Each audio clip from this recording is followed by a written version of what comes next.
The Fast X dominated in American cinemas during their first weekend with 68 millions. This would be a complete disaster for any other film with a price tag of 340 million, but Vin Diesel's family has been scoring more in the rest of the world since the third installment, from where it usually accounts for 80% of its grosses. The 321st weekend is double the global opener of the previous part, which reached a total of 720 millions. However, this was still during the COVID era, when many of the world's cinemas were closed. The exception was China, which had always been a promised land for Torettos. Fast 7 and 8 each pulled in almost 400 million here, and 9 still a nice 217. However, the first part of the trilogy, which is supposed to end this saga, opened in China with 78 million, which is 57% of the ninth opening.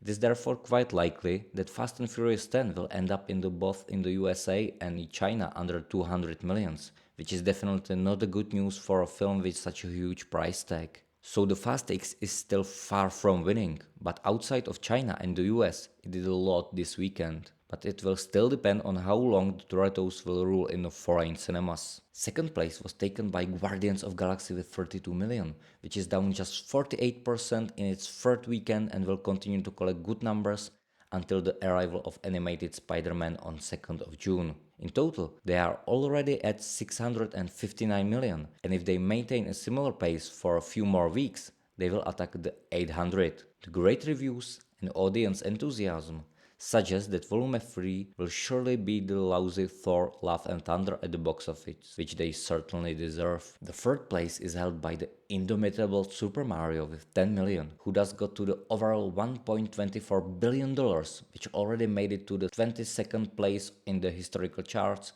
before the Fate of the Furious. Animation studio Illumination thus has another goldmine after Despicable Me, Sing, Secret Life of Pets, and Minions.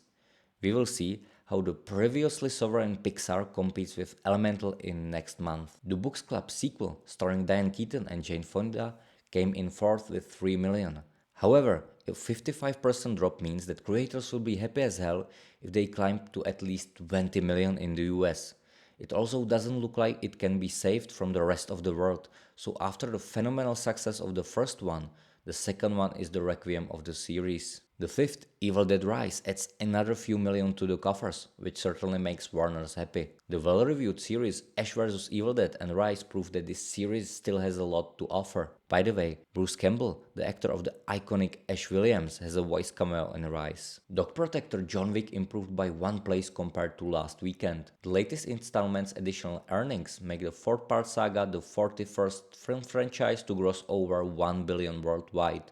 Congratulations! In seventh place is the adaptation of the successful book of the same name by Judy Blume about the coming of age of a young lady. While the film has great reviews from both critics and audiences, it still has a long way to go to pay off its budget. Hopefully, the premieres in the rest of the world will save this movie. Robert Rodriguez's Hypnotic is probably the last time in the top 10 this weekend. It's not that this film has a completely terrible reviews, but the audience is definitely not jumping with enthusiasm, so they should better rewatch Rodriguez gems Desperado, From Dusk Till Dawn, Sin City and Alita Battle Angel. Hypnotic was originally produced 2 years ago by the bankrupt studio Solstice, from which it was bought by a small distributor Catch Up Entertainment, who either underestimated or didn't know how to do a good campaign, which didn't do the film much good either. On the ninth place is the praised BlackBerry movie about the development and fall of one of the most successful smartphone companies of the past, which not many people remember today. The film grossed $500,000,